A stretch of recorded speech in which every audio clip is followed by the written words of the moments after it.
Morning, everybody. Welcome back to the ministry. And today, the Lord gave me actually this word yesterday. I just didn't have time to sit down and record it. My dad was watching Bonanza yesterday. God be talking to me through everything that be coming on television. But I like it anyway. My dad was watching Bonanza, and this is what happened. You had two characters. It was the eldest son of the man that is the main character on the show. And what it was is he was preparing to get married. Everybody was talking about, oh, you and this person done got engaged, right? But the woman, she kept constantly being concerned about the fact that he won't set a date. Why won't he set a date for the wedding? Why won't he set a date for the wedding? A lot of y'all have been in a season where it seems like, God, you keep telling me I'm getting married, but when am I getting married? You keep telling me that my kingdom spouse is coming, but you keep saying you're not telling me when. You keep showing me that this is going to happen, but you're not showing me when this is going to happen. You keep having me stand for these promises, but... and that's the way that the woman was. But then on top of that, after that had happened, she wondering, and then on top of that, he tired all the time. And it seems like if you're seeing a guy that you're supposed to be marrying exhausted all the time, he never wants to spend no time with you, he's always busy off doing other things, it'll make you feel like this man must not be interested in me. A lot of you, and Trust and Obedience Ministries recently did a video called this is why your God-ordained spouse rejected you, or something like that. Some of y'all feel like your God-ordained spouse rejected you, or that they're out there living their lives and could care less about you. You looking at God like, are you sure you told me that it was him? Because he over there not paying me no attention whatsoever, and I don't... What you talking about, Willis? And you sitting up there like, well,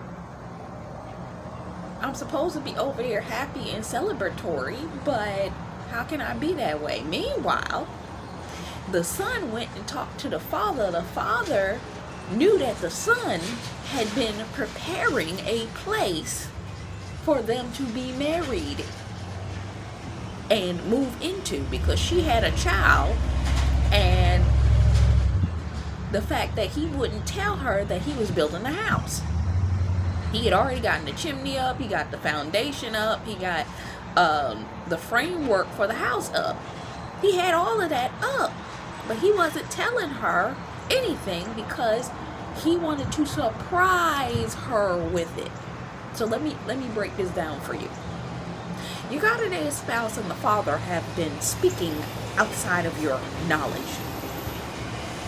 And the fact of the matter is that God has been having them prepare for you. Now, a lot of y'all knew this. A lot of this is not a new factor. God has already shown you that this was something that was going to happen, right?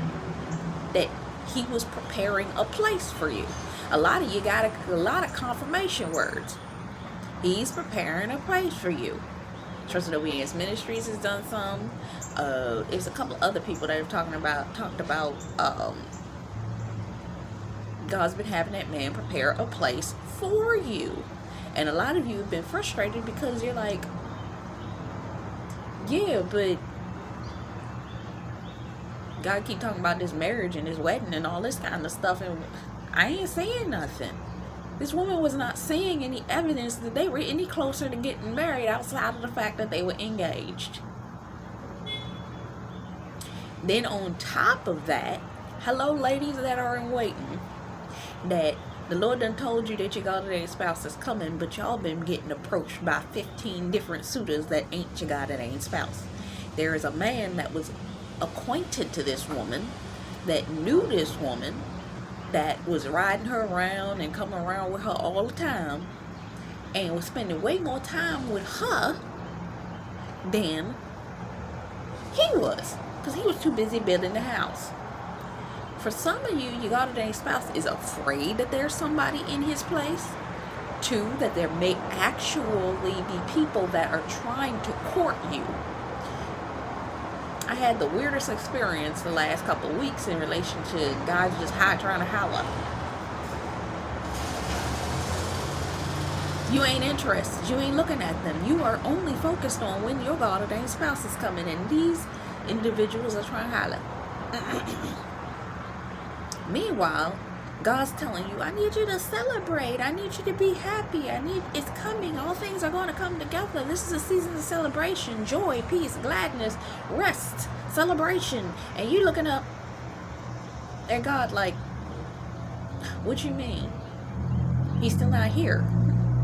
You know why I say that? Because in the episode, she was at the engagement party and he wasn't even there. His father was there. His brothers were there. But he wasn't there. And she's like, how am I supposed to even be happy about this? And he ain't even here. She left, went, got her daughter, and went back home. Said she had a headache when she was lying. Some of y'all, this whole situation is giving you a headache, and you sitting up there like, excuse me? I'm supposed to be happy about this because why? This whole thing is giving me a headache. I'm gonna go home. I'm gonna go to bed. I want to leave.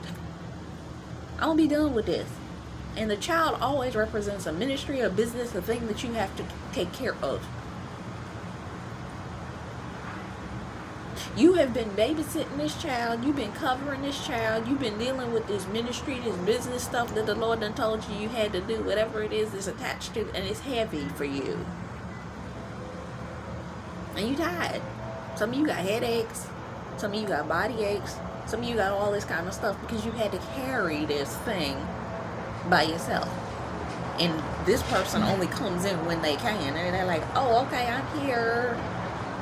And you know the career that they got. You know the whatever it is that they got. So you're not too pressed about it, but you're trying to talk to them. Because she was trying to talk to him about the fact that they were supposed to be getting married. And it's one of those scenarios. It's like,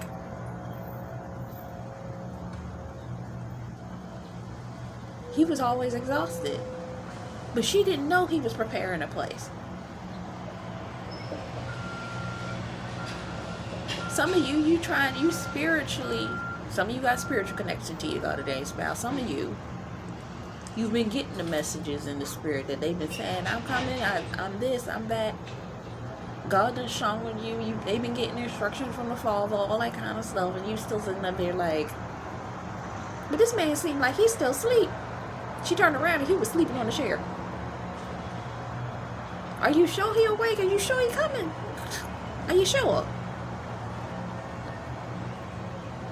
And then the enemy sent about 15 suitors. We already went across this, and you're not going to see my word on should you pray for you for a kingdom marriage or God ordained spouse. I forget what I called it. The men come to distract.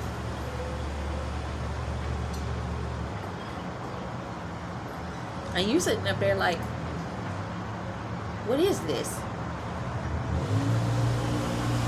People looking at you, people watching you, people wanting to come in and take their place. Nowhere near the caliber of this individual, but don't mean that they just ain't trying. You looking at them like, are you serious? You are joking, right? And this individual is still over here focusing on building the house, focusing on getting the work done, focusing on creating the foundation for what y'all are going to build upon. And you sitting there be like, but you ain't talking to me.